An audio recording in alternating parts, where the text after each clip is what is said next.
Sekawan tersesat di alam gaib. Kisah Pedro. Malam kelam tanpa rembulan. Langit gelap berhiaskan kilatan-kilatan cahaya dan guntur yang bergemuruh. Di sebuah hutan lebat dan angker tak bernama, sesosok pria sedang khusyuk tenggelam dalam semedinya. Tubuhnya kurus hitam, berdaki dengan kepala dipenuhi rambut gondrong aut-autan seperti orang tidak waras. Tubuhnya dililit kain kumal yang diselubungkan begitu saja. Di dahinya ada luka berwarna hitam, memborok menebarkan bau busuk. Hutan itu sangat lebat, namun di atas kepala sang petapa tidak ada rerimbunan daun atau dahan sebuah pohon yang menaunginya. Seakan pepohonan raksasa tersebut tidak mau memberikan keteduhan maupun melindungi tubuhnya dari butir-butir air hujan yang mulai turun dan beberapa saat kemudian berubah menjadi hujan yang sangat deras, menggelontor tanpa ampun. Pria itu segera basah kuyup terguyur hujan, namun tidak ada gerakan sedikit pun dari tubuhnya yang seakan membatu. Pagi menyapa membiaskan cahaya lembut menyentuh tetesan air sisa hujan semalam yang masih bergelayut di pucuk-pucuk dedaunan. Entah bagaimana kejadiannya, pepohonan besar berdaun lebat tiba-tiba bergerak miring seperti tersibak dan membiarkan sinar matahari pagi menyorot tubuh pria kurus tersebut yang kemudian mengepulkan uap tipis mengeringkan kain kumal yang dikenakannya. Juga rambutnya yang kembali terlihat acak-acakan dan kulitnya mengering tanpa meninggalkan sisa air hujan setetes pun. Matahari terus menyorot semakin tajam bersamaan dengan bergulirnya waktu. Pria itu terus terpapar sinar matahari. Dan ketika matahari sudah sampai pada titik tertingginya, kepalanya seperti terbakar dengan keluarnya asap tipis berbau sangit. Luka di dahinya mengucurkan darah segar dan kembali memerah seperti luka baru. Entah sudah berapa lama dia berada di sana. Tubuhnya bagaikan tertancap di tanah berlumut dan beberapa tumbuhan liar menjalar membelit kaki, paha sampai ke dadanya. Satu-satunya pergerakan tubuhnya yang terlihat jelas adalah seuntai aksamala atau tasbih di tangannya bergerak bersama ibu jari yang berkuku panjang hitam legam. Aksamala itu bergerak dengan sangat teratur dan mekanis sekali seperti putaran jarum jam. Ketika matahari mulai tenggelam di ufuk barat, tiba-tiba saja kedua mata pria itu terbuka dan melotot lebar. Suara bergumam terdengar dari mulutnya yang masih terkatup rapat. Mata itu semakin melotot, membiaskan cahaya kekuningan. Kemudian tubuh pria itu bergerak diiringi suara berderak seperti bunyi tulang-tulang berpatahan. Perlahan ia berdiri, membuat tumbuhan liar yang membeli tubuhnya putus dan menghitam gosong. Setelah berdiri tegak, dengan wajah kelam, menatap tajam menembus ke dalam rerimbunan hutan belantara tersebut, tubuhnya menjulang tinggi, hampir 2 meter, dengan kaki panjang yang sangat kurus seperti batang bambu. Lalu perlahan ia melangkahkan kaki kurusnya berjalan menuju suatu arah. Dengan mulut terkatup dan suara menggumam berkepanjangan, tangannya terus bergerak, memutar untayan aksamala berwarna coklat kehitaman. Kemudian gumpalan asap kelabu muncul begitu saja dari dalam tanah, membentuk gumpalan tebal yang segera menelan tubuh kurus tinggi itu sampai akhirnya gumpalan asap itu lenyap, dan begitu juga dengan pria misterius itu. Pagi itu, Pedro masih sibuk dengan peralatan fitness buatannya sendiri, yaitu barbel dengan beberapa ukuran yang terbuat dari cor-coran semen. Tubuhnya bercucuran keringat dan otot-ototnya menggembung kekar berkilat-kilat. Sebuah barbel berukuran besar dengan berat hampir 100 kg diangkat di depan dadanya, naik turun dengan gerakan teratur. Jamaan melintas dengan motor barunya. Melihat Pedro yang masih berlatih di samping rumahnya, Jamaan lalu menghentikan laju sepeda motornya dan tersenyum melihat Pedro yang tubuhnya kini sudah kembali kekar berotot. Jamaan membunyikan klakson beberapa kali, sampai akhirnya Pedro melihat padanya. Lalu dengan penuh gaya, Jamaan memasuki halaman Pedro dengan motornya. Pedro tersenyum masam, lalu segera meletakkan barbelnya dan menyambar handuk lalu menghampiri Jamaan yang tersenyum-senyum di atas sepeda motornya dengan gaya menyebalkan. Keren banget motormu, Jam, puji Pedro sambil mengelus tangki motor berkopling tersebut. Jamaan hanya mengangkat dagunya dengan angkuh. Cuci tangan dulu kalau mau nyentuh motorku ini. Ini masih baru dan kinclong banget loh. Tanganmu itu kasar kayak parutan kelapa. Nanti bisa lecet motorku, tegur Jamaan sambil menepiskan tangan Pedro dari tangki motornya. Weleh, sombongnya, sok. Kamu itu pamer motor kok sama aku. Cecak gardu. Kamu itu bisa beli motor ini atas jasaku, ingat? Gara-gara kesaktianku loh. Ingat, lupa? Apa lupa beneran? Gak apa-apa. Nanti biar tak panggilkan pocong peliharaanku, biar ngeloni kamu nanti malam, ujar Pedro sambil menggerudungkan handuk di kepalanya meniru gaya pocong. Jamaan langsung pucat dan tubuhnya gemetar. Waduh, ampun bro, cuma bercanda loh, guyon loh bro, guyon. Ampun Mbak Pedro, ampun. Jamaah berjongkok mengiba memohon ampunan pada Pedro yang segera membalikan tubuh memunggungi Jamaah masih dengan handuk di kepalanya. Ampun, enak aja. Kesalahanmu itu terlalu besar Kisanak. Tiada ampun bagimu, ujar Pedro menirukan sebuah dialog sandiwara radio. Jam. Tiba-tiba sebuah bentakan membuat Jamaan dan Pedro serentak menoleh ke arah suara itu. Ya, itu adalah ternyata Supri yang dengan langkah lebar setengah berlari mendatangi mereka sambil menenteng sebuah radio. Kamu ngapain, Jam? Pagi-pagi sudah merayu Pedro. Oh, apa jangan-jangan kalian itu homo ya? Tuduh Supri tanpa tedeng aling-aling. Bajingan, lambemu ngesot Pri. Enak aja, aku ini masih normal Pri. Ini nih si Pedro ngancam-ngancam aku. Masa aku disuruh ngeloni pocong? Edan ora, sambar Jamaan sewot. Loh, ilmu sesatmu itu masih ada toh? Edan kamu bro, kamu mau diajar lagi sama Pak Jarot dan Om Boys itu lagi? Sergas Supri dengan pandangan marah pada Pedro. Ya tidak, aku kan sudah diruat sama Papi Jarot dan Dek Tika tersayang. Aku sudah bersih brur, tidak sesat lagi, jawab Pedro dengan mulut nyengir seperti kuda. Tiba-tiba Jamaan memotong. Itu kenapa ya? Orang-orang pada lari-larian. Ada apa ya? Serentak Pedro dan Supri menengok ke arah jalan dan benar mereka melihat beberapa orang sedang berlarian seperti ketakutan. Mereka bertiga bergegas menuju jalan dan menanyai salah satu orang yang ketakutan itu. Yuk Mar, ada apa? Kok lari-lari? Tanya Supri pada seorang perempuan setengah baya yang sedang berlari terseok sambil mengangkat kainnya. Itu si Heru ngamuk. Dia bawa golok. Sudah berapa orang kena bacok. Ayo mending lari aja daripada kena golok nyasar, kata Yukmar dengan panik nyaris menangis. Mendengar itu, Pedro lalu menyuruh Jamaan mengambil motornya. Jamaan berlari mengambil motornya lalu dengan sigap ia mengengkol motor dan tancap gas meninggalkan Pedro dan Supri. Munyuk, malah ditinggal ngebdas. Dasar munyuk panuan, umpat Pedro emosi. Akhirnya dia dan Supri terpaksa berlari menuju ke rumah Heru. Pedro dengan kecepatan tinggi melesat meninggalkan Supri yang berlari terseok-seok membawa tubuh tambunnya serta tangannya yang masih saja menenteng radio. Di depan rumah Heru, tampak beberapa tubuh sudah terkapar dengan luka bacokan di tubuhnya. Orang-orang berkerumun namun tak ada yang berani mendekat apalagi menolong. Sementara Heru yang masih berdiri tegak dengan sorot mata tajam, tangan kanannya memegang sebilah golok yang tampak masih meneteskan darah korbannya. Tubuh Heru kaku, wajahnya kelam seperti besi. Istri dan kedua anaknya meringkuk berpelukan di depannya. Heru menatap mereka dengan pandangan tajam dan sepertinya ia memang berniat untuk menghabisi ketiganya.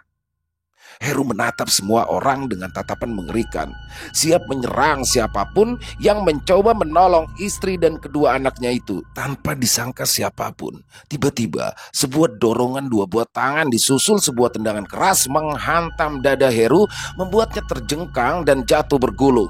Ya, sesosok tubuh ramping berdiri tegak dengan anggun. Kaos putih polos yang basah oleh keringat membungkus tubuhnya yang padat berisi. Celana training pendek dan sepatu olahraga melengkapi penampilan yang ringkas dan siap bertarung. Zakia, yang tadinya sedang asyik jogging melewati rumah Heru, kaget kala melihat Heru yang sedang mengamuk dan membacok beberapa warga dan hendak membunuh keluarganya sendiri. Segera bertindak dengan tendangan taekwondonya yang sangat bertenaga. Melihat Heru yang sedang terkapar, beberapa warga bergerak cepat menyelamatkan yang terluka dan juga istri serta anak Heru ke tempat yang lebih aman. Tak lama kemudian, Heru bangkit dan meraih goloknya yang sempat terlepas. Ia memiringkan kepalanya, memandang Zakia dengan seringai menghiasi mulutnya. Tanpa diduga-duga, Heru bergerak sangat cepat memburu Zakia dengan sabetan goloknya yang langsung mengarah ke leher Zakia. Zakia menghindar dan cukup terkesiap dengan sabetan golok yang lebih cepat dari perkiraannya, sehingga jika Zakia terlambat sepersekian detik saja, maka golok tajam itu pasti akan menebas lehernya tanpa ampun.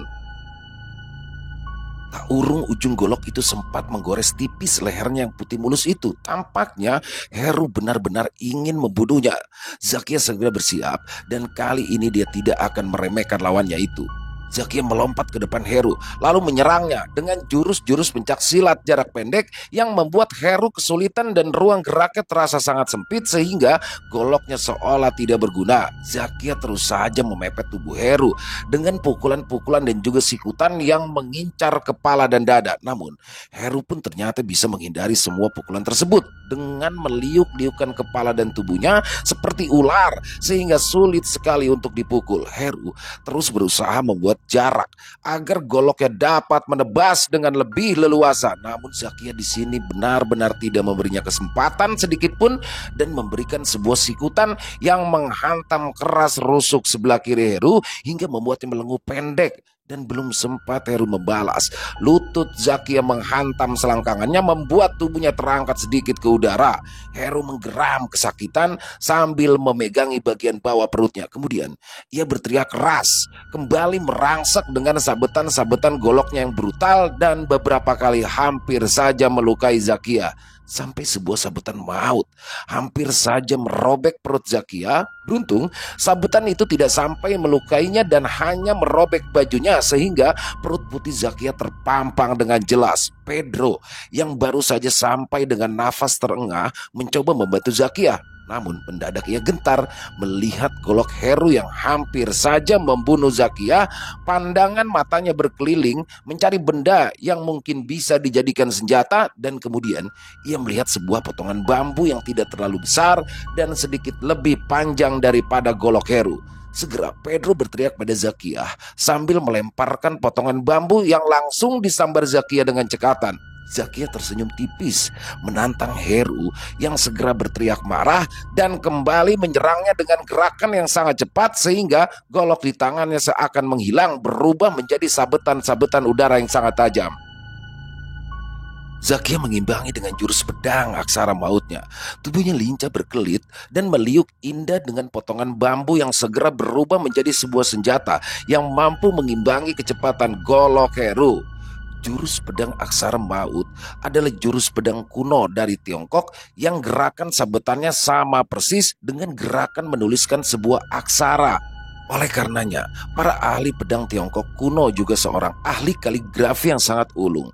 Semakin asing aksara tersebut, maka arah serangan semakin sulit diduga dan diantisipasi karena pola-pola sabetan yang tidak dikenal. Kali ini, Zakia hanya menggunakan aksara Latin biasa untuk menyerang Heru dan tidak membutuhkan waktu yang lama. Heru segera kelabakan dan beberapa kali bambu di tangan Zakia berhasil menghantam tubuhnya. Bisa dibayangkan, seandainya saja yang dipegang oleh Zakia itu adalah sebilah pedang, maka bisa dipastikan Heru sudah berpindah alam dengan tubuh terkoyak-koyak. Zakia tidak memberikan kesempatan lagi. Segera bambunya memukul keras tangan kanan Heru sehingga goloknya terlepas dan setelah mendorong sedikit tubuh Heru, sebuah sabetan menghantam rahang dan telinga Heru dengan keras sehingga membuatnya terbanting ke samping dengan kepala menghantam tanah dengan keras, membuat Heru terkapar tak berkutik lagi. Zakia berdiri tegak dengan dada naik turun terengah-engah. Seluruh warga yang menonton terdiam, terpesona sejenak, lalu mereka semua bertepuk tangan, menggeleng-gelengkan kepala, kagum dengan ketangguhan gadis cantik yang tomboy itu. Pedro mendatangi Zakia dan memberikan bungkusan plastik berisikan es cendol. Sambil tersenyum, Zakia menerima es cendol tersebut dan menyedotnya dengan anggukan dan senyum terima kasih atas bantuan Pedro. Tanpa disadari, ternyata tubuh Heru bergerak bangkit dan segera melesat. Dengan batu sebesar kepala anak kecil di tangannya, Heru menghantamkan batu itu dengan gerakan yang sangat cepat sehingga semua orang termasuk Zakia terlambat menyadarinya. Hanya beberapa senti lagi, batu itu mendarat ke wajah Zakia dan meremukkan kepalanya. Semua orang menahan nafas dan beberapa ada yang menjerit tertahan. Tiba-tiba saja sesosok tubuh menabrak tubuh Heru dengan sangat kuat sehingga membuat Heru terpental jatuh dan batu di tangannya pun terlepas. Sosok itu kemudian melompat menduduki dada Heru yang terlentang dan menghajar wajahnya berulang-ulang kali sampai Heru berteriak-teriak kesakitan dan meminta ampun. Sosok itu adalah Jumali. Jumali yang tadinya hanya menonton pujaan hatinya itu, melihat Heru yang bangkit membawa batu hendak memukul wajah Zakia. Tanpa berpikir panjang, Jumali segera berlari sekuat tenaga dan menabrakkan tubuhnya. Heru berteriak-teriak kesakitan, wajahnya mulai bonyok. Heru ternyata sudah sadar. Sebuah bayangan hitam samar-samar keluar dari dalam tubuhnya. Sementara Heru berteriak meminta ampun pada Jumali, Jumali berhenti memukulinya. Lalu ia menarik tubuh Heru, memaksanya untuk berdiri. Heru memandang dengan tatapan bingung semua orang yang ada di sana, termasuk seorang gadis yang berdiri waspada dengan tatapan tajam. Tiba-tiba Pedro melihat sebuah bayangan hitam samar itu bergerak hendak merasuki tubuh Jumali. Pedro panik dan itu membuatnya refleks berteriak, "Awas Jum!" teriaknya sambil menyorongkan tangan kirinya. Dan tiba-tiba terjadi sebuah keanehan. Dari tangan kiri Pedro melesat sebuah plasma cahaya berwarna merah transparan berkekuatan cukup tinggi sehingga membuat bayangan hitam itu terpental dan menghilang larut bersama udara. Akibat hantaman plasma merah tersebut, Supri dan Jamaan sontak memegangi tubuh Pedro. Mereka kira Pedro akan menyerang Heru yang sudah sadar, namun tindakan itu justru membuat tubuh mereka terpental ke arah belakang dan jatuh terlentang. Tubuh mereka kejang-kejang, dengan mulut berbusa seperti orang keracunan. Wajah keduanya memerah seperti kepiting rebus dan mengeluarkan uap putih. "Waduh, kamu apakan mereka, Bro?" tanya Jumali panik sambil berjongkok melihat kondisi dua orang temannya. Namun Jumali pun tak bisa berbuat apa-apa. "Lo yang gak tahu, aku gak ngapa-ngapain lo," ujar Pedro sama bingungnya. "Ya sudah, kita bawa ke tempat Pak De Jarot aja. Mungkin dia bisa mengobatinya," kata Zakia memberikan solusi.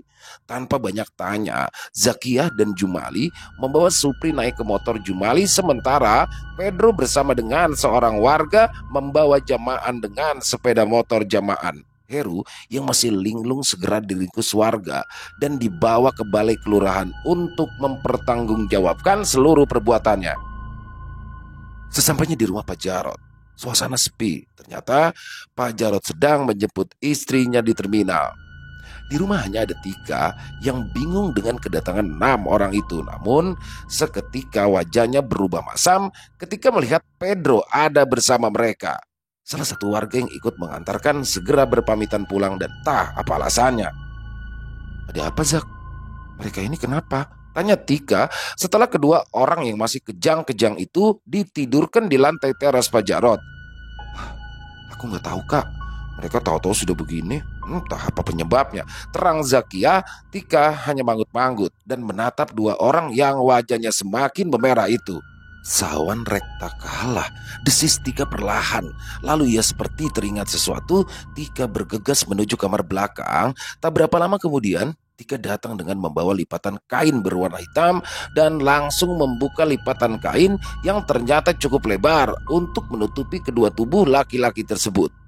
Setelah tertutup semuanya, Tika lalu mengeluarkan sebuah keris kecil atau patrem lurus tanpa luk atau liukan pada bilanya. Patrem itu polos tanpa ukiran, hanya pamor yang bermotif selewah atau ada 2 corak pamor yang berbeda dalam satu bilah memancarkan aura magis yang sangat kuat. Setelah menempelkan patrem itu di keningnya, Tika yang tiba-tiba sangat mirip dengan dukun itu menempelkan bilah patremnya di dahi Supri yang segera mengeluarkan asap putih meliuk tebal. Kemudian Tika melakukan hal yang sama kepada Jamaan. Kedua tubuh laki-laki itu berhenti mengejang dan asap putih yang belum juga berhenti keluar dari dahi mereka secara berangsur berubah menjadi merah dan semakin lama semakin pekat. Tika menghela nafas, kemudian berdiri memandangi Zakia. "Biarkan tua Patram ini bekerja sambil menunggu kedatangan bapak dan ibu," ujar Tika datar. Zakia mengangguk. Lalu pandangan Tika beralih pada sosok Pedro yang segera salah tingkah karena ditatap oleh mata tajam Tika seolah menyelidik. Agak lama Tika menatap Pedro sampai yang ditatap berkeringat dingin. Rupanya Omkar hanya menghancurkan wadak atau bentuk fisik batu mirah delima rekta itu, sedangkan seluruh kekuatannya telah bersenyawa dengan tubuhmu. Terus terang, aku kagum karena tubuhmu mampu menjadi wadak baru kekuatan batu itu. Kamu dan batu mirah delima rekta telah menjadi satu, dan tanpa sengaja kamu telah menyalurkan sebagian kekuatanmu pada kedua temanmu ini. Mudah-mudahan tubuh mereka mampu menerimanya, ujar Tika dengan suara pelan namun berwibawa. Berbeda dengan Tika yang biasanya lemah lembut dan juga pemalu, Pedro dan Jumali saling pandang. Mereka bingung dan sulit mencerna semua kalimat yang keluar dari mulut Tika yang lebih mirip sebuah sabda itu. Artinya aku ini akan menjadi sakti betulan ya Tika?" tanya Pedro dengan suara bergetar dan terdengar aneh di telinganya sendiri. Tika tidak menjawab, hanya memandang lekat wajah Pedro yang semakin berkeringat dingin itu. "Aku tidak tahu. Setauku batu itu adalah batu terkutuk yang awalnya dimiliki oleh anak seorang maharsi yang didapatnya sejak lahir. Karena sebuah kejahatan yang tidak terampuni, batu itu dilepas paksa dan membuat pemiliknya terkutuk dan tidak bisa mati sampai akhir zaman," tutur Tika. Dan kemudian tanpa berkata apa-apa lagi, Tika melangkah masuk ke dalam kamarnya dan menutup pintu, meninggalkan Zakia, Jumali dan Pedro yang cuma bisa melongo. Pedro menelan ludah sambil mengelus tengkuknya yang tiba-tiba meremang. Sementara itu, sesosok tubuh kurus tinggi dengan penampilan berantakan berjalan pelan menyusuri sebuah perkebunan karet. Pohon-pohon karet yang dilaluinya seakan tak mau bersentuhan dengannya dan daun-daun rimbun di atasnya tersibak, memberikan ruang pada sinar matahari untuk memanggang tubuh kurus itu. Mulutnya masih terkatup rapat dan untayan aksamala di tangannya mulai berputar lebih cepat. Matanya menatap lurus ke arah depan dan mulutnya masih terus bergumam seperti melakukan sesuatu. Tubuhnya bermandikan keringat dan wajahnya memerah kepanasan. Luka di dahinya masih terlihat basah, menganga, mengerikan.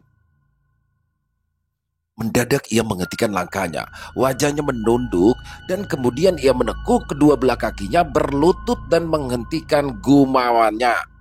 Cuaca mendadak redup seperti tertutup mendung tebal, padahal matahari sedang bersinar dengan teriknya di siang bolong itu. Sejenak kemudian, kabut mendadak muncul di hadapannya menghalangi pandangannya. Sebuah tawa menggelegar, penuh wibawa sekaligus menakutkan menggedor telinganya. Suara itu sangat-sangat dikenalinya. Dia segera meletakkan aksamala yang selalu digenggamnya lalu menghaturkan sembah dengan menangkupkan kedua telapak tangan di atas dahinya. "Kita bertemu lagi, bocah sial, bocah binal, bocah terkutuk, anak haram jada yang tidak diinginkan siapapun di kolong jagat ini," ujar suara menggelegar itu yang sempat membuat pria itu bergetar tubuhnya dan gerahamnya berkerut-kerut menahan amarah. Suara itu terdengar lagi dengan tawa mengejek. "Kau marah? Hah? Kau marah, anak jada? Itulah kenyataan hidupmu yang selalu sial dan diperkuda oleh nafsumu sendiri yang binal seperti kuda liar sedang birahi." Suara itu kembali bergema mengumandangkan tawa terpingkal-pingkal. Sesaat pria itu memejamkan matanya dan mencoba meredam amarahnya yang sempat menggelegak, mendidih, membakar jiwanya yang gersang. Di depannya telah berdiri sesosok tubuh yang berbentuk bulat. Saking gemuknya, kepalanya kecil tanpa rambut, hidungnya kecil pesek, mulutnya lebar dengan gigi berbaris tajam seperti gigi hiu, dan mengenakan pakaian kumal penuh tambalan sehingga terlihat sangat tebal, membuat tubuh gemuknya sulit bergerak. Kakinya pendek dan menggembung, berhiaskan borok kecil-kecil yang selalu dikerumuni lalat. Tangannya panjang, hampir menyentuh tanah dengan telapak tangan lebar seperti kipas. Entah makhluk apa itu. Wujud yang tidak proporsional dan demikian kerepotan dengan bentuk tubuhnya membuatnya terlihat lucu sekaligus mengerikan dan menjijikan. Aku lupa, kau tidak bisa bicara. Kutukan itu ternyata sangat kuat dan kesalahanmu terlalu besar, anak binal. Baik, baiklah. Aku akan sedikit bermurah hati hari ini. Kesialanmu akan kurubah menjadi sedikit keberuntungan dan sebagai gantinya, sebuah tugas, sebuah misi harus kau laksanakan tanpa bertanya. Kau juga sedang mencari batu saktimu itu kan? Ketahuilah, batu itu sudah satu jiwa dengan beberapa orang pemuda. Ambil kembali batu itu dan kuasailah, lalu abdikanlah dirimu dalam haribaanku. Haribaan kegelapan yang kelam, kehampaan yang suram, dan penghambaan abadi pada sang Godayitma, Goda Kumara, sang iblis penasaran tandingan sang kala, penista sang Durga, dan penghujat para dewa yang bertahta dengan berbagai kemewahan, keindahan, juga kesewenang-wenangan demi keabadian mereka sendiri. Camkan itu, wahai Droniana.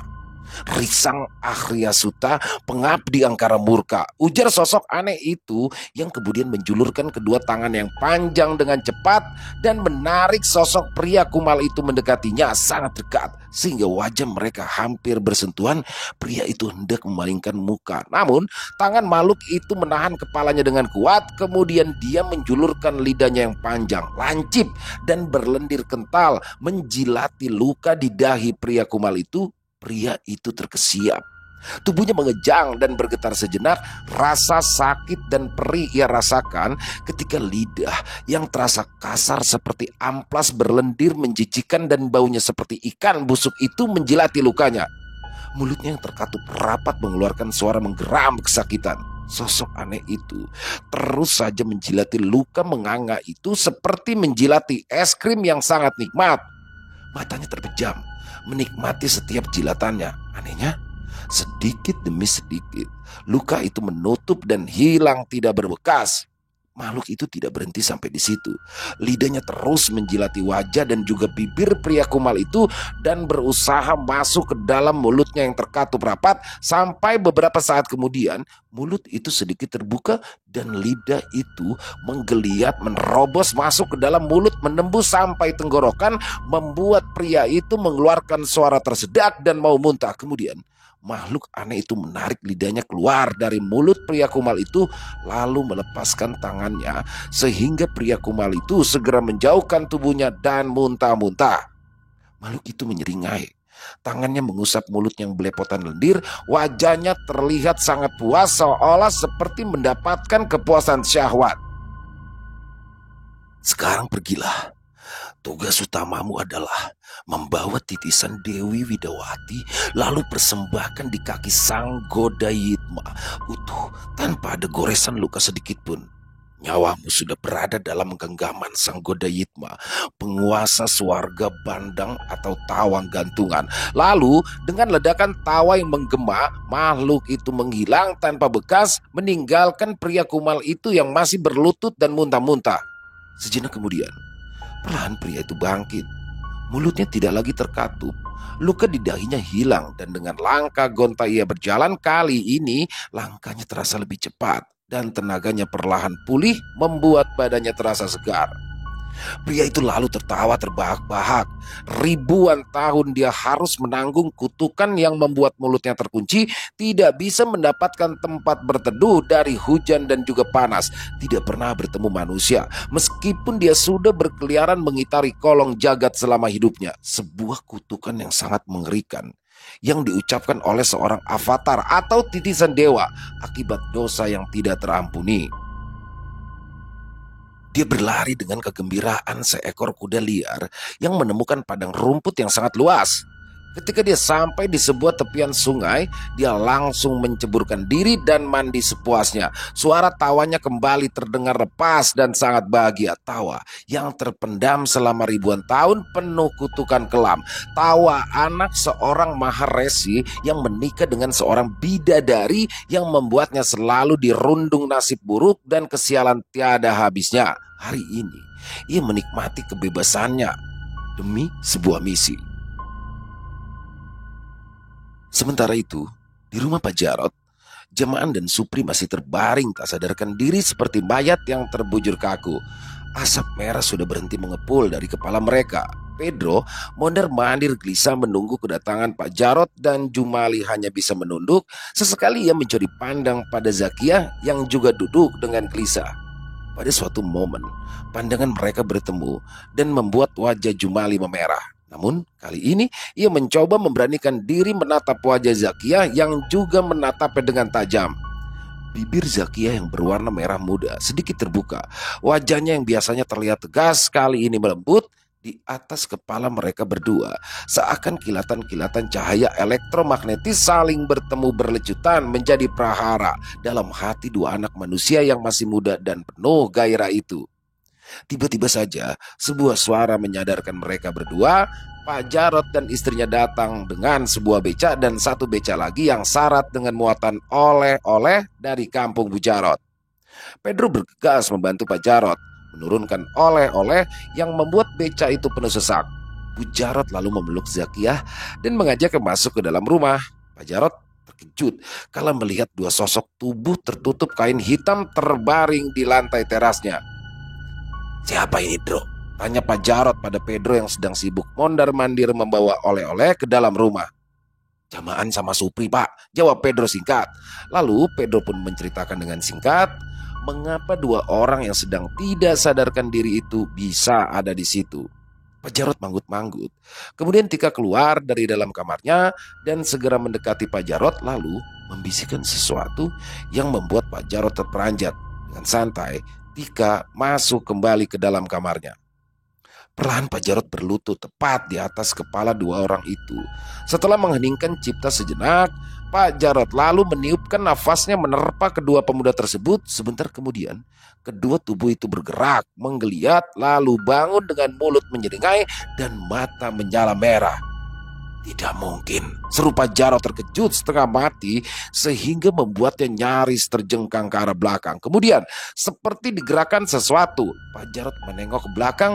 Dia kembali terkejut melihat Pedro berdiri tegak dengan ekspresi sama seperti kedua temannya itu, dan Jumali juga mengalami hal yang sama karena Pedro memeluk tubuh Jumali dari belakang. Ilmu kuno, Kunarpa Ludira, telah merasuk ke dalam diri empat pemuda itu. Mendadak Bu Jarot muncul sambil menggelung rambut panjangnya. Bu Jarot berhenti sebentar mencoba memahami situasi. Kemudian setelah mengangguk, Bu Jarot membisikkan sesuatu ke telinga Pak Jarot. Dengan wajah masyghul, Pak Jarot menggandeng tangan Pedro dan Jumali masuk ke dalam rumahnya. Bu Jarot membimbing Jamaan dan Supri mengikuti langkah Pak Jarot. Beberapa saat kemudian pintu rumah itu ditutup dan dikunci dari dalam. Keempat pemuda itu dibawa ke belakang rumah menghadap kebun terong. Zakia menggelar tikar dan membantu mendudukan keempat pemuda itu dengan posisi bersila saling membelakangi searah empat penjuru mata angin. Pak Jarot membuka baju mereka dan mengikatkan benang lawe putih melingkari tubuh empat pemuda itu sehingga mereka terikat menjadi satu. Mulut Bu Jarot mengidungkan mantra arta daya untuk melindungi tubuh keempat pemuda itu dari segala gangguan yang dilakukan oleh manusia ataupun makhluk tak kasat mata. Kemudian Bu Jarot menuliskan aksara Jawa dengan jarinya di dada kiri keempat pemuda yang masih saja menyeringai dengan mata menyala merah itu. Aksara Wa yang terkurung dalam sebuah lingkaran. Aksara itu menyala redup dan membuat keempat pemuda itu menutup mata dan mulutnya. Tubuh mereka lemas dengan kepala luruh tertunduk. Pak Jarot dan Bu Jarot kemudian duduk di sebuah bangku dan pandangannya beralih ke kamar Tika yang terlihat terang dengan warna merah. "Pedro, Jamaan, Supri dan Jumali terbangun dan mendapatkan diri mereka sudah berada di sebuah tempat yang luas, sepertinya di sebuah lereng gunung atau malah puncaknya. Mereka tidak tahu pasti.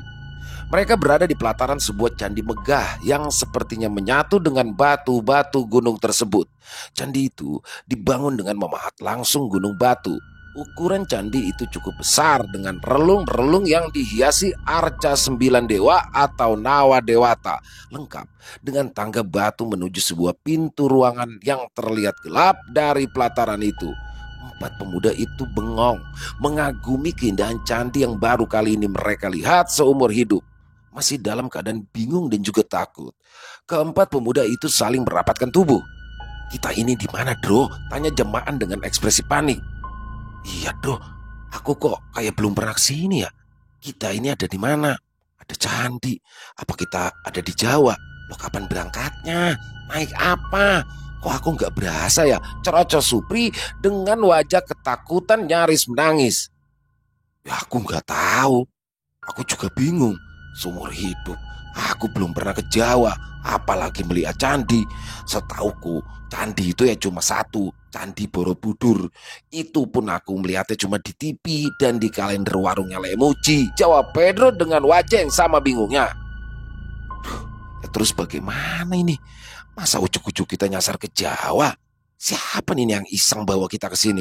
Mana aku ndak bawa uang buat ongkos pulang, sambar Jumali dengan suara tertekan menahan tangis. Pedro bingung, ia mulai menampar-nampar pipinya sendiri. "Loh, kamu kenapa sih, Bro? Stres?" tanya Jamaan bingung melihat kelakuan Pedro. "Tadi sih belum, sekarang aku stres beneran. Pipiku itu ternyata sakit setelah tak tampar. Berarti ini betulan, bukan mimpi. Kita sudah piknik ke tanah Jawa," jawab Pedro panik sendiri. "Piknik?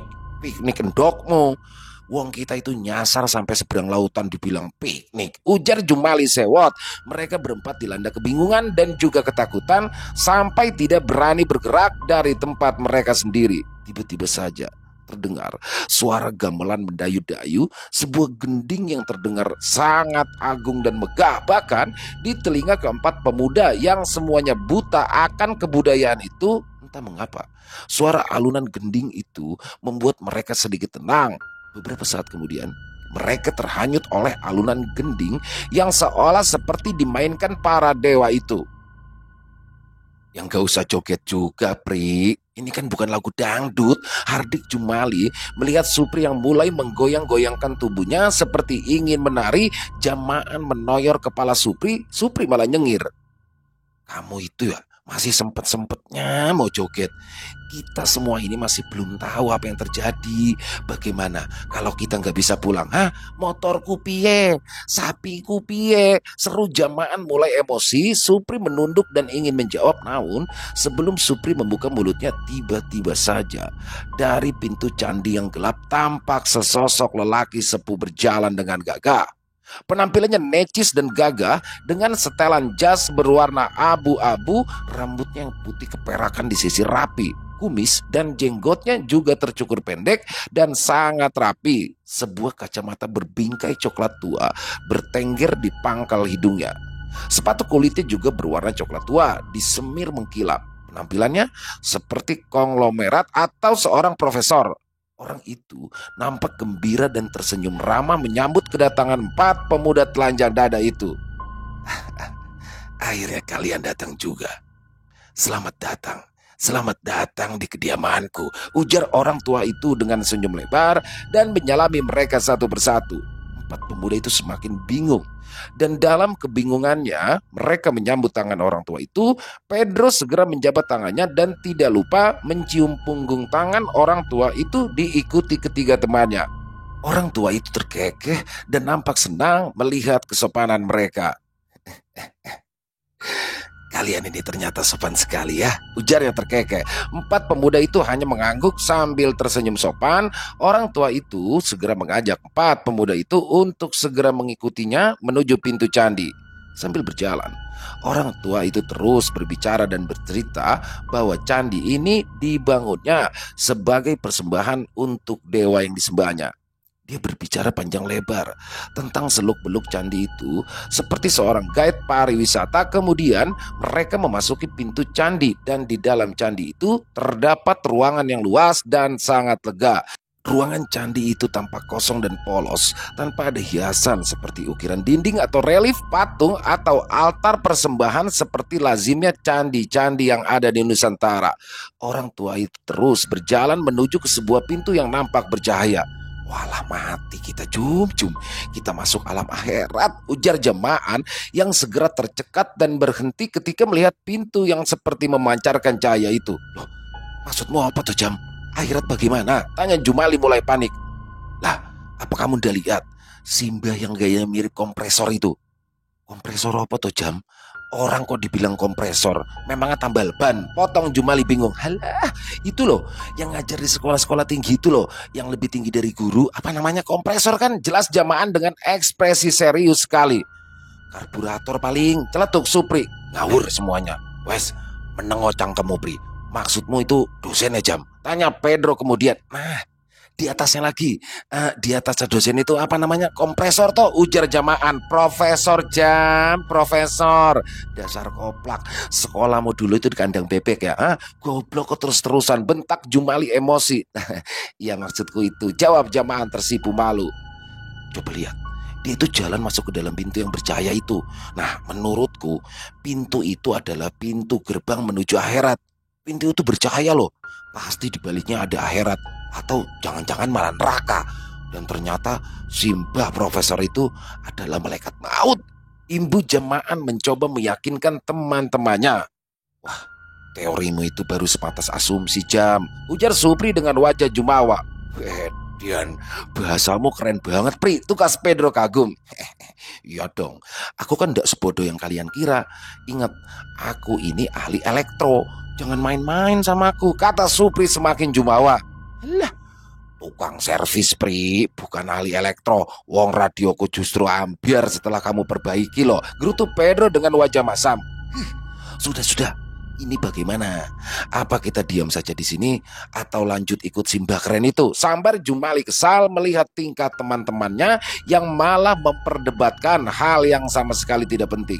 Belum sempat ada yang menjawab, tiba-tiba saja ruangan candi berubah menjadi gelap gulita. Mereka berempat merapat ketakutan dengan mulut melafalkan doa semampunya. Suara jeritan dan lolongan terdengar menggema di dalam ruangan kosong tersebut, disusul suara langkah berderap tidak beraturan, suara seretan kaki, suara besi beradu, dan suara tertawa yang aneh bersautan meneror telinga mereka yang sangat ketakutan dalam kegelapan yang membutakan penglihatan mereka. Gelap, yang sangat gelap, melebihi kegelapan apapun yang ada di dunia ini. Mereka mencoba merapatkan tubuh, namun mereka justru tidak dapat merasakan kehadiran satu sama lain. Mereka seolah dipisahkan kegelapan dengan teror suara-suara yang belum pernah mereka dengar. Sangat menakutkan dan membuat seluruh kesadaran mereka terombang-ambing, terguncang dan tercabik-cabik oleh kekuatan yang sudah sangat memuncak. Mendadak cahaya merah berpendar menerangi ruangan itu. Walaupun temaram dan mereka berempat dapat melihat sosok-sosok yang mengepung dengan rupa dan juga wujud mengerikan. Ada yang berwujud kera besar, pocong setinggi gapura, genderuwo, wewe, kuntilanak, tuyul dengan wajah menjijikan, kera-kera kecil beraneka rupa, ular, sampai cacing dan lintah sebesar batang kelapa ikut mengepung mereka. Tanpa dikomando, serentak makhluk-makhluk berloncatan mengerubuti keempat pemuda itu dan mencabik-cabik tubuh mereka dengan sangat brutal tanpa ampun. Jerit kesakitan dan ketakutan mereka tenggelam bersama suara berisik yang ditimbulkan makhluk-makhluk mengerikan itu. Darah bersemburan, potongan-potongan tubuh berterbangan menandai nasib buruk yang menimpa keempat pemuda itu. Tubuh mereka hancur tercerai-berai. Cacing dan lintah raksasa berebutan menyesapi darah mereka yang berceceran menggenangi candi batu itu. Kepala-kepala mereka digerogoti para genderuwo dan pocong dengan sangat rakus.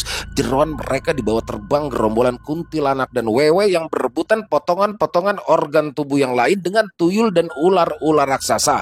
Kera-kera kecil berbagai bentuk bersukaria meminum luapan darah yang mereka jilati berebutan dengan cacing dan juga lintah raksasa. Kemudian cahaya merah itu meredup lalu berangsur gelap bersama ratusan makhluk yang masih sibuk menikmati sisa-sisa tubuh keempat pemuda yang bernasib mengerikan itu. Kemudian semuanya senyap. Ruangan dalam candi itu kembali terang dan bersih, kosong melompong seolah seperti tidak pernah terjadi apa-apa. Omkar sedang berkendara dengan sepeda motor besar antiknya menembus keramaian kota kabupaten yang malam ini ramai karena ada pasar malam dan juga hiburan-hiburan lain.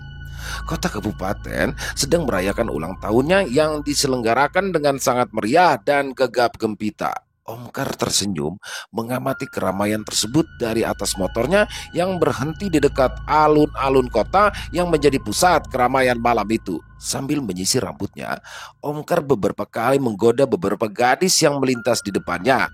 Gaya flamboyan dan boys itu membuat para gadis yang digodanya tertawa cekikikan. Tiba-tiba, entah dari mana, di depannya kini berdiri seorang perempuan berambut lurus yang berparas sangat cantik menggoda dan bertubuh tinggi semampai juga sangat seksi, dibalut pakaian ketat serba hitam dengan belahan dada rendah, rok mini, dan sepatu hak tinggi yang juga berwarna hitam. Bau tubuhnya wangi menyengat dengan senyuman genit tersungging di bibirnya yang berwarna merah menyala. Perempuan itu menyapa Omkar yang menanggapi dengan acuh tak acuh. Tiba-tiba saja perempuan itu duduk di jok motor Omkar lalu memeluk pinggangnya dengan kuat sambil menempelkan tubuhnya lekat pada Omkar. Ayo, kita pergi dari sini tampan. Kita harus menemui seseorang yang sudah menunggumu, atau seluruh teman dan anak gadismu tidak akan selamat. Bisik gadis itu dengan suara mendesah lembut, lidahnya yang basah menjilat daun telinga Omkar. Omkar terkesiap kaget, kepalanya menengok, ingin menatap wajah perempuan itu, namun perempuan itu segera menahan kepala Omkar dan memerintahkannya untuk berjalan. Omkar mengendarai sepeda motor pelan, menembus keramaian di mana manusia dan kendaraan lain berdesakan memenuhi tepian alun-alun tersebut. Setelah lepas dari kerumunan, Omkar segera memacu sepeda motornya menuju arah yang ditunjukkan oleh perempuan seksi itu. Di sebuah tanah lapang, di seberang sebuah sekolah yang sudah tidak digunakan lagi dan jauh dari pemukiman penduduk, perempuan itu memintanya untuk berhenti. Omkar menghentikan sepeda motornya dan memarkirkan begitu saja motor besar antik itu. Perempuan itu lalu berjalan dengan langkah anggun seperti Pragawati menuju ke tengah tanah lapang yang di pinggirnya dirimbuni oleh pepohonan dan ada sebuah pohon mahoni besar yang mana sudah sangat tua. Di bawah pohon mahoni itu, sesosok tubuh duduk bersila sambil menundukkan kepala. Silakan tampan, kau sudah ditunggu, desa perempuan itu, dan ia segera berlalu setelah mengecup pipi Omkar. Omkar bergidik sambil mengusap pipinya yang terasa basah oleh bibir perempuan itu. Omkar berdiri mematung, menatap sosok manusia yang duduk menunduk dengan rambut acak-acakan menutupi sebagian wajahnya. Diam-diam, Omkar menghimpun tenaga dalamnya di tangan untuk mengantisipasi serangan mendadak. Dan benar saja, sosok itu mengangkat kepalanya dan diawali dengan sebuah teriakan. Tangan sosok itu mendorong ke depan, menimbulkan sebuah gelombang tenaga yang melesat menyerang Omkar yang dengan lincah berjumpalitan menghindari serangan itu. Setelah menginjakan kakinya di tanah, Omkar segera mengerahkan pukulan jarak jauh dengan kekuatan cukup besar mengarah pada sosok yang masih bersila tersebut. Sosok itu hanya diam tak bergeming dan membiarkan pukulan itu menghantam tubuhnya. Terjadi sebuah ledakan diiringi kepulan asap dan rontokan daun-daun mahoni. Orang itu tetap diam di tempatnya seperti tidak terjadi apa-apa. Omkar terkejut. Ia mulai meningkatkan kewaspadaan dan melipat gandakan tenaga dan serangannya. Omkar melompat mendekati sosok itu dan mencoba menyerang dengan menghujaninya pukulan-pukulan yang datang bertubi-tubi, menghujani tubuh sosok pria gondrong aut-autan tanpa ampun. Debu dan asap mengepul dari bekas pukulan Omkar. Namun sesaat kemudian tubuh Omkar terjungkal ke belakang dan jatuh terlentang. Omkar memegangi dadanya yang terasa nyeri. Ternyata tanpa disadari Omkar, sosok itu telah menendangnya dengan kuat. Perlahan sosok itu berdiri. Tubuhnya kurus kering menjulang tinggi melebihi tinggi dari Omkar. Sosok itu tersenyum sinis di balik kumis dan brewoknya yang lebat liar seperti semak belukar. Omkar segera bangkit. Dirapalkannya mantra-mantra pelindung dan kakinya bersiap membentuk sebuah kuda-kuda kukuh menanti serangan sosok yang kini sedang berjalan pelan ke arahnya. Sosok itu tiba-tiba meninju perut Omkar dengan jarak yang cukup jauh dengan lengan yang panjang seperti sepasang tombak. Omkar mencoba menghindar dengan memiringkan tubuhnya ke kiri. Pukulan itu lewat beberapa milimeter di depan perutnya, namun mendadak sebuah tamparan menghantam pipi kanan Omkar dengan sangat keras sehingga membuat tubuhnya terpilin ambruk mencium tanah. Tamparan itu membuat sebuah gigi gerahamnya tanggal. Omkar meludahkan gigi tersebut, lalu segera bangkit dengan memutar kedua belah kakinya dan mengirimkan sebuah pukulan jarak jauh dengan tenaga penuh yang kemudian menghantam kepala sosok itu dengan cukup telak. Tanpa menunggu reaksi sosok itu, Omkar segera merangsek menghantamkan pukulan dan tendangan bertubi-tubi. Mulutnya melantunkan sebuah mantra kidung rumeksa ingwengi dibarengi pengerahan tenaga dalam yang membuat udara meledak-ledak karena benturan tenaga pukulan dan gelombang udara. Sosok itu kelabakan diserang dengan kecepatan tinggi dan bertenaga besar, membuatnya terpaksa membiarkan beberapa pukulan dan juga tendangan melanda tubuhnya dan hanya sanggup menangkis beberapa serangan lain. Mantra kidung rumeksa inwengi ternyata sanggup melolosi kekuatannya sehingga sosok pria bernama Droni itu akhirnya tumbang terhempas keras menghantam tanah berumput. Omkar tidak mau berhenti sampai di situ. Tubuhnya melenting tinggi, menembakkan sejumlah pukulan jarak jauh yang memberondong tubuh kurus itu sampai melesak sekitar 1 jengkal ke dalam tanah. Omkar mendarat dengan nafas terengah dan ia pun segera mengatur nafasnya, kemudian kembali bersiap menghimpun tenaga dalamnya. Omkar mendengus jengkel melihat sosok itu bergerak dan bangkit dengan seringai menyebalkan di mulutnya yang mulai mengalirkan darah. Terima kasih, terima kasih. Setelah begitu lama aku tidak pernah terlibat dalam sebuah pertarungan. Kau telah memberikanku sebuah perlawanan yang sepadan. Kau hebat anak muda. Aku sangat puas. Perkenalkan, namaku Droni. Kau harus mengingatnya sebelum selebar nyawamu aku cabut dengan cara yang sangat menyakitkan. Bocah sosok itu terkekeh dan batuk, lalu meludahkan segumpal darah kental. Kemudian mulut Droni berkomat kamit dan di tangannya tiba-tiba muncul sebilah senjata aneh yang tebal seperti kapak berbentuk huruf T dengan sisi tajam menghadap ke atas lalu melengkung ke dalam dan bergagang kerucut seperti corong terbuat dari baja hitam berkilat. Candrasa, bisik Omkar dengan suara bergetar. Ya, senjata kuno itu sudah jarang sekali ditemukan apalagi digunakan. Mungkin ilmu Candrasa itu sendiri pada zaman sekarang sudahlah punah. Droni menyeringai lebar dengan ekspresi menakutkan. Omkar tidak tinggal diam. Mulutnya mulai merapal mantra dan dari kedua tangannya muncullah sebuah pedang kembar dengan bilah ramping dan panjang. Droni berteriak disertai tenaga dalam yang menggelora menggetarkan nyali siapa saja yang mendengarnya. Omkar melompat menyambutkan pedang dengan jurus pedang aksara maut tingkat tinggi. Pedangnya berkilat-kilat menebas udara dengan sabetan yang membentuk aksara. Kali ini Omkar menggunakan aksara Tiongkok kuno. Beberapa kali pedang dan Candrasa itu berbenturan keras hingga menimbulkan percikan bunga api yang menggetarkan.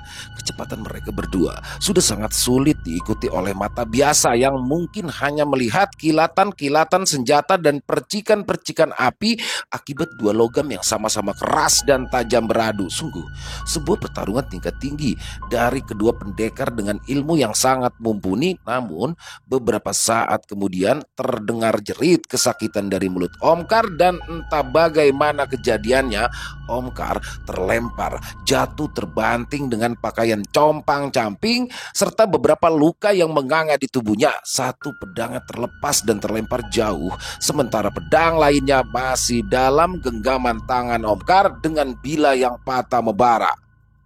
"Mampus kau anak muda!" teriak Droni melesat dengan candrasa menyala merah di tangan kanannya. Omkar yang menyadari nyawanya terancam terpaksa mengerahkan tenaga dalam terakhirnya. Sebuah tabir cahaya putih menyilaukan terbentang menghalangi serangan Droni, dan pada kesempatan yang hanya beberapa detik itu digunakan Omkar untuk melarikan diri dengan sisa kekuatannya merapal ajian Bayu Bajra yang membuatnya dapat melesat secepat angin.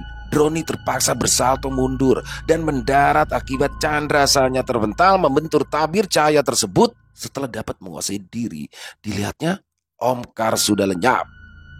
Droni mendengus kesal dan kemudian ia melesat membawa tubuhnya melayang cepat seperti anak panah entah kemana. Sementara itu, di kediaman Pak Jarot, keempat tubuh pemuda itu mendadak lunglai dan menjerit kesakitan beberapa saat. Pak Jarot melangkah mendekati mereka, namun ditahan oleh Bu Jarot. Bu Jarot yang menerima sebuah sasmita akan terjadinya sebuah peristiwa yang hebat, menarik lengan Pak Jarot dan mengajaknya melihat keluar dengan mengintip dari jendela depan. Zakia ikut mengintip dan hampir saja ia berteriak kaget. Untunglah dia segera membekap mulutnya sendiri. Di jalanan depan rumah Pak Jarot pada tengah malam itu tampak ratusan, mungkin ribuan sosok makhluk gaib berbaris seperti parade, memamerkan wujud mereka yang mengerikan. Hampir seluruh makhluk gaib mengerikan tampil dengan gaya mereka masing-masing. Ada kuntilanak dan pocong yang melayang berterbangan, wewe menggendong tuyul-tuyul, genderuwo yang berjalan tegap dengan kaki berdebam, jerangkong yang berjalan gontai sambil memukul-mukul potongan tulang, anak-anak bajang berlarian kejar-kejaran sambil melempar-lemparkan kepala gelundung peringis yang memamerkan gigi-giginya yang besar, sosok tubuh tanpa kepala yang terus-teruskan memancurkan darah dari lehernya, dan masih banyak lagi seperti Balangatan dan Kamamang, Banaspati, Lampor, dan tak apa lagi. Zakia tertegun melihat pemandangan dahsyat itu. Tubuhnya sedikit gemetar, namun kemudian Tika membelai lembut dan memeluk pundak Zakia, mencoba menenangkan gadis cantik yang masih ketakutan itu. Pak Jarot dan istrinya berpandangan. Lalu mereka bergegas ke belakang dan menutupi tubuh keempat pemuda yang entah masih hidup atau sudah mati itu dengan kain hitam yang sangat lebar. Zakia dan Tika masih menonton parade hantu itu sampai habis, dan kemudian mereka beranjak menyusul Pak Jarot dan istrinya. Namun baru saja beberapa langkah mereka mendengar suara ketukan di pintu depan, ketukan yang lemah sekali. Tika dan Zakia saling berpandangan. Pak Jarot muncul dari kebun belakang dan menahan maksud kedua gadis itu untuk membukakan pintu, namun kemudian terdengar suara lemah memanggil-manggil Pak Jarot. "Rot, buka pintunya, Rot. Biarkan aku masuk." Suara itu terdengar lemah dengan nafas tersengal. Zakia yang segera mengenali suara itu segera berjalan menuju pintu, tidak mengindahkan larangan dari Pak Jarot. Dengan hati-hati Zakia membuka pintu. Di belakangnya Pak Jarot sudah menghimpun tenaga untuk mengantisipasi serangan mendadak, karena mungkin itu adalah jebakan. Setelah pintu terbuka, tampak sesosok tubuh penuh luka tertelungkup lemas dengan nafas tersengal. Zakia menjerit tertahan karena menyadari bahwa itu adalah tubuh dari Omkar, ayahnya. Pak Jarot tak kurang-kurang kagetnya. Dengan cepat Pak Jarot mengangkat tubuh Omkar masuk ke dalam. Tika segera mengunci pintu. Tubuh lengah Omkar dibaringkan di sebuah dipan bambu yang ada di ruang tengah. Tubuhnya penuh luka dan kotor dengan tanah dan debu. Zakia menangis melihat kondisi ayahnya yang seperti orang sekarat. Pak Jarot termangu. Bingung harus bagaimana. Tika hanya menunduk ikut risak. Tiba-tiba Bu Jarot datang dan segera menyelimuti tubuh Omkar dengan kain hitam, lalu membakar seikat sapu lidi dan mengusapkan sapu lidi itu ke sekujur tubuh Omkar yang tertutupi kain hitam. Api dan bara segera berhamburan, membuat Pak Jarot, Tika, dan Zakia segera menjauh. Beberapa kali Bu Jarot mengulangi hal itu sampai sapu lidi itu hampir habis terbakar dan hanya menyisakan ikatan pendek sepanjang setengah jengkal. Lalu terdengarlah suara erangan lirih dari mulut Omkar. Tubuhnya menggeliat. Pak Jarot dan istrinya saling berpandangan dan menghela nafas lega. Omkar selamat. Namun di belakang rumah Pak Jarot, Keempat pemuda yang masih tertutupi kain hitam itu belum ketahuan bagaimana nasibnya, entah masih hidup ataukah sudah mati. Bu Jarod pun kembali datang memeriksa keadaan empat pemuda itu dan ia berseru kaget. Keempat tubuh yang seperti sedang meregang nyawa itu menghilang meninggalkan kain hitam yang teronggok begitu saja. Bu Jarod, Pak Jarod, Jakia dan Tika hanya bisa melongo menyaksikan kejadian itu tiba-tiba saja.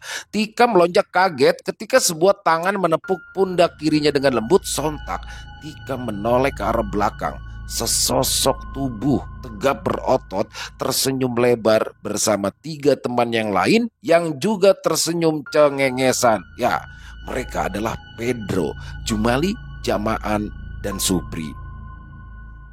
Selesai. Wow, luar biasa.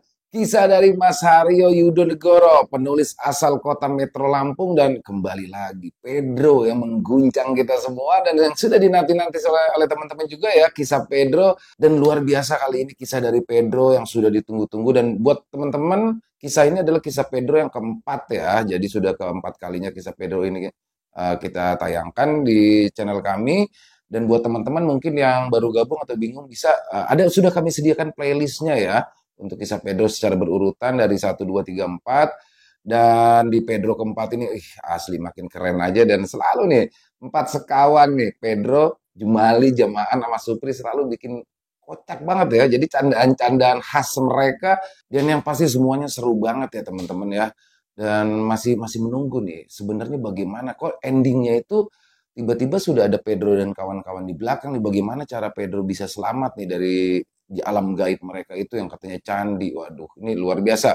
Jadi rupanya ya Pedro ini masih menyimpan. Jadi kejadian yang dulu di kuburan Kulon Desa Batu Mira Delima itu ternyata hanya batunya mungkin boleh dihancurkan, tapi kekuatannya itu meresap dan ternyata pemilik batu itu sesungguhnya ada dan muncul lagi nih.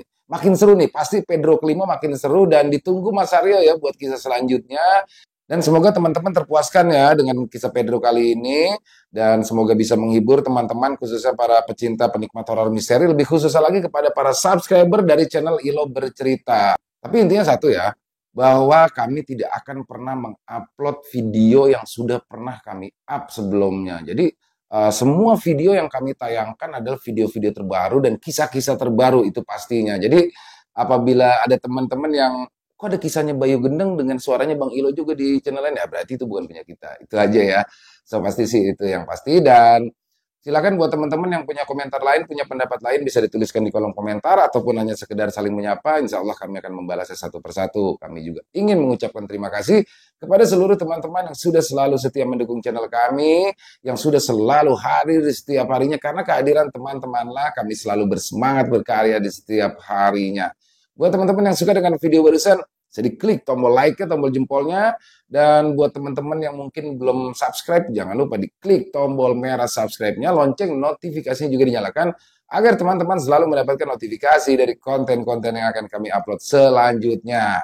Dan untuk channel Ilo Bercerita, kami upload di setiap harinya, setiap malam ya, jam 9 malam waktu Indonesia bagian Barat, atau 21.00 ya. Dan silakan buat teman-teman mungkin yang punya kisah horor misteri yang diangkat dari kisah nyata berdasarkan pengalaman pribadi, apabila mungkin berkenan dibawakan di channel kami, silakan bisa mengirimkannya ke nomor telepon yang ada di bawah sini dan bebas dalam bentuk tulisan boleh, dalam bentuk audio atau voice note boleh, senyamannya teman-teman aja. Dan buat teman-teman yang sudah mengirimkan kisah, kami ucapkan terima kasih. Di akhir kata saya Ilo mengucapkan permohonan maaf apabila mungkin dalam pembawaan kisahnya barusan ada kata-kata saya yang salah ataupun ada kata-kata saya yang kurang berkenan. Saya mohon dibukakan pintu maaf yang seluas-luasnya. Buat Mas Aryo ditunggu ya, Pedro 5-nya jangan lama-lama terusannya. Dan sampai jumpa lagi di konten-konten kami selanjutnya. Pasti tidak kalah serunya, pasti tidak kalah horornya. Masih bersama saya Ilo di channel Ilo Bercerita. Salam sehat, sukses selalu untuk kita semua. Wassalamualaikum warahmatullahi wabarakatuh.